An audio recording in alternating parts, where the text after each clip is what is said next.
मुझे सांत्वना देने वाला तो कोई न था, सच्ची तुम सखी, तुम सब मेरी हो, किंतु तुम्हें अभिमान हो गया, इसलिए मैं तुमसे दूर हो गया। भगवान करे मैं भी अब तो बात समझ में आ गई। मुझे समझाने वाला कोई नहीं था तुम्हारे सिवा, अभी आपको ध्यान हो, शनिवार को हमने इसी पीठ से क्या कहा था? हमने इसी बालाजी की पीठ से, हमने इन्हीं बालाजी की पीठ से ये कहा था कि आज तुम्हें समझाने वाला बैठा है, तुम्हारे लिए रोने वाला भी बैठा है, आज तुम्हें मारे दिखाने वाला भी बैठा है, आज तुम्हारी सुनने वाला भी बैठा है। कल ऐसा न हो अगर ये शरीर मिट्टी में मिल गया तो तुम्हें मार्ग बताने के लिए ऐसा मुखाग्र बिंदु लेके कौन बैठ सकता है? मेरे बाबा कभी कभी भूल कर देते, ऐठा बैठा रेठा, ऐठा बैठा रेठा, ये कभी हमारा कल्याण नहीं कर सकता।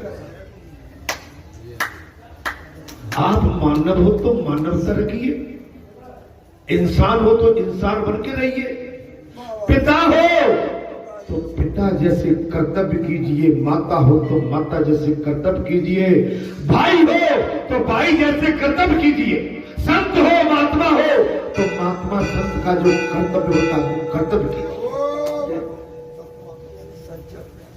तब तो बात आ गई। आप क्षेत्र के मुखिया हो तो क्षेत्र के मुखिया जैसा आप कर्तव्य कीजिए। मैंने क्या बोला कि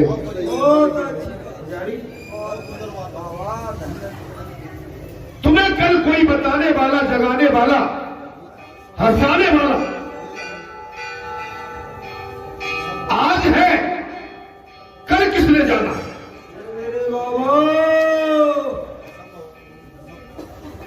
आज है तुम्हारे पास, कल किसने जाना है? अरे वर्तमान को संभाल लो, भविष्य की चिंता मत करो। जब वर्तमान सुधर गया तो वचन देता हूं कि भविष्य तुम्हारा अपने आप सुधर जाएगा।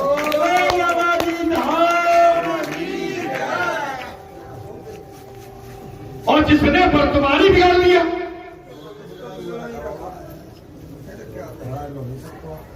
जो भैया क्या कह गया, बोले आगे देख लेंगे। भाई अभी नहीं देख पाए तो आगे कौन देख पाए? इसलिए मेरा विशेष विशेष विशेष हाथ जोड़, कान पकड़, सर नवा के, आपके चरणों की धूल उठा के आपकी चरण वंदना करते हुए प्रार्थना करता हूँ। अरे थोड़ा मानव बन के रहो भाई। आपको 30, 35, 25 साल बैठे बैठे बाबा के चरणों में कथा सुनते सुनते, राम कथा सुनते सुनते, अगर राम कथा का आपके कानों में प्रवेश नहीं हुआ और नहीं समझ पाए तो संसार का मार्ग बहुत टेढ़ा बेड़ा और कठिन है, और टेढ़े बैठे कठिन मार्ग में अगर रफ्ते फिसले तो बचाने वाला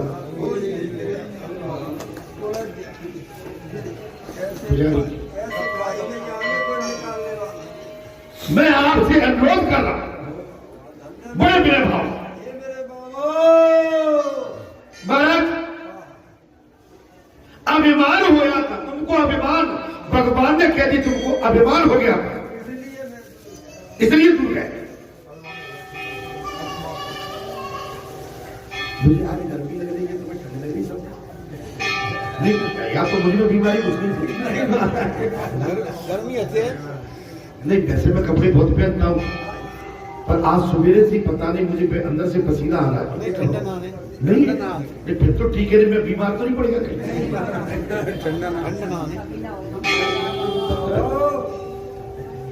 मुझे सांत्वना देने वाला कोई नहीं था। बात समझ में आ रही है? तुम्हें लगा होगा मैंने तुम पे उतारी ये बात। भगवान क्या करे, मुझे सांत्वना देने वाला कोई न था, सखी तुम सब मेरी ही तो थी, किंतु तुम्हें अभिमान हो गया। आज एक बात मैंने बहुत पहले कही थी, मैं तुमको हंसा के, मुस्कुरा के, आनंदित करके चला जाता हूं। मैं भी मानव हूं, मेरे भी कहीं न कहीं संसारी दुख संकट मुझे आते हैं, हम तो आपको सब तरह से संबोधन करते हुए, मुस्कुराते हुए, अपना भाव, आशीर्वाद, आशीष आपको न्यौछावर करते हुए चले जाते हैं, लेकिन जानते हो मैं अपने दर्द को कैसे छिपा के जीता हूं? मेरे बाबा,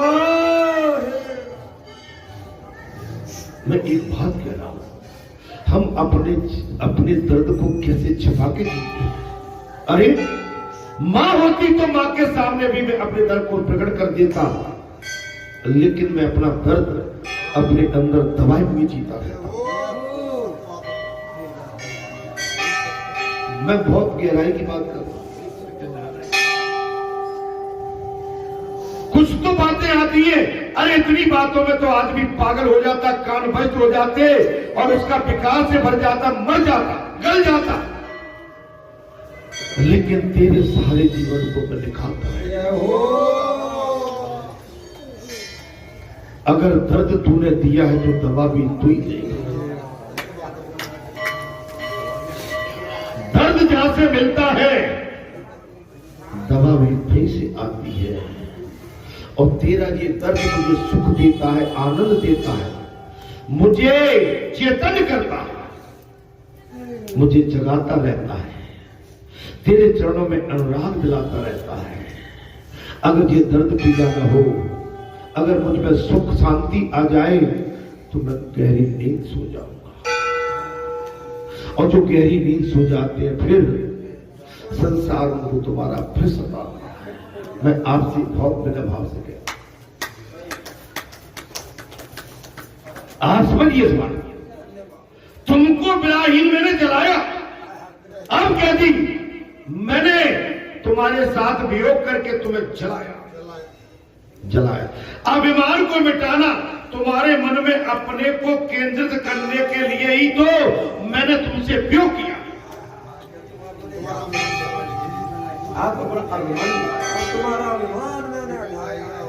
तुम्हारा अभिमान मैंने मिटाया। महाराज बहुत बड़ी बात कह दी। क्या तुम्हारे मन में अपने में केंद्रित करने हेतु ही तुमको वे अग्नि में मैंने जलाया। तुम मेरे को अपने मन के केंद्र में स्थिर कर लो, इसलिए मैंने तुम्हें जलाया। मेरे प्रति कुभाव न रखो, कैसी भगवान। अरे भाई मैं तुम्हें क्या लग रहा है? भगवान ने कहा तुम मेरे प्रति,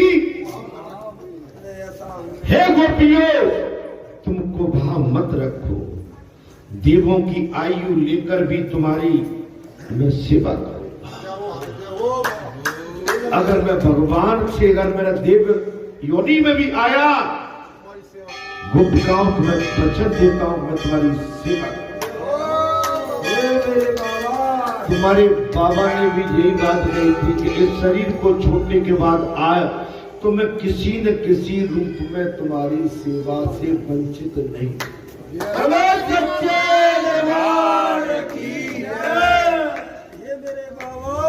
मेरे प्रति कुभाव मत रख। भगवान ने साफ कह दिया गोपिकाओं से, देवों की आयु लेकर, मैं देवताओं की उम्र लेकर भी तुम्हारी सेवा करूं तो भी तुम्हारे प्रेम कारण मैं झुका नहीं।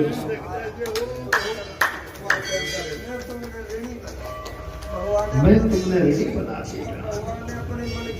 जब भगवान रेडी हो जाते हैं तो आर पार की बात कर बैठते हैं। अब मैं तुम्हें छोड़कर कहीं भी नहीं जाऊंगा। अब भगवान ने कह दी, अब तुम्हें छोड़कर मैं कहीं नहीं जाऊंगा। जहां भी 2-3 बार ऐसा हो चुका है कि बीच बीच में भगवान जब तुम नहीं मानते तो मैं जा रहा हूँ, बैठ भाई, पीछे देख लो, साइड में देख लो भाई, हाँ साइड में बैठ जाओ।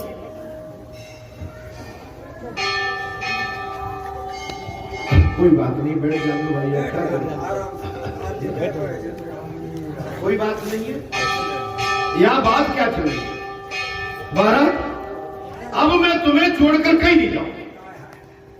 यहां भी 3-4 बार ऐसी बात हुई थी लेकिन अंत में कहा कि नहीं भाई, अब बार बार तुम मेरे कारण परेशान होते हो तो अब नहीं, अब तुम यहां से जाएंगे पर अंतिम विदाई के बाद ही जाएंगे। जीव मात्र गोपी है, कथा में प्रसंग आ गया, जीव मात्र गोपी है।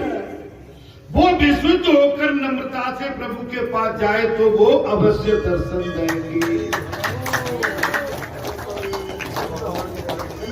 अपने स्वरूप को छोड़ो, हम कौन हैं, कहां से आए हैं, वो नहीं, भगवान के पास आए हैं कि हम भगवान के दर्शन करने आए। हमारा स्वरूप क्या है, हम अमुक गांव के हैं, अमुक घर के हैं, हम फलाने हैं। आप अगर ऐसे बन के गए तो फिर भगवान दर्शन नहीं देंगे। मर्यादा में रह के हम भगवान के पास पहुंचे, भले पीछे की कतार में खड़े हुए, भगवान भाभी तुम्हें खोज के दर्शन देते।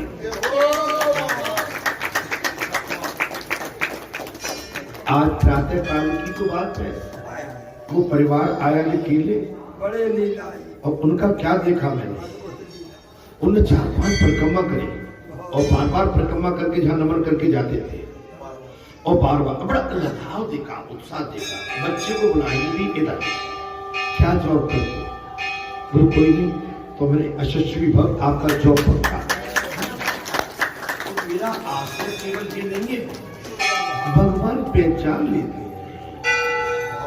जब भगवान पहचान लेते तो पकड़ के उसको आशीर्वाद भी पड़े, सच्चे मन से तगड़ा देंगे।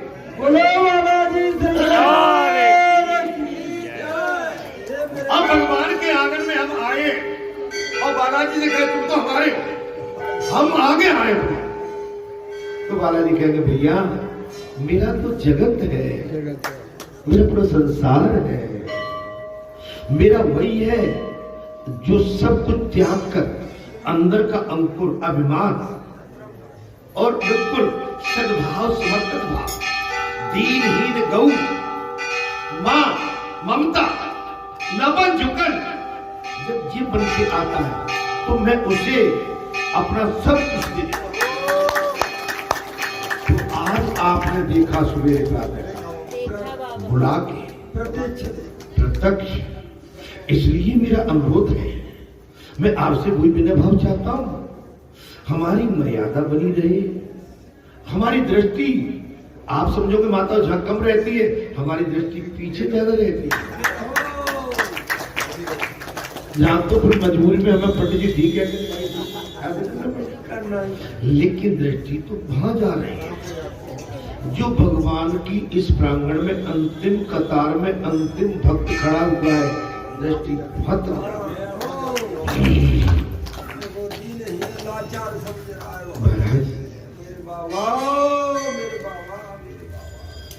भगवान ने कहा अरे मेरी सखियों, तुमने मेरे लिए घर गृहस्थी की सारी जंजीर तोड़ डाली, जिन्हें योगी जन भी आसानी से नहीं तोड़।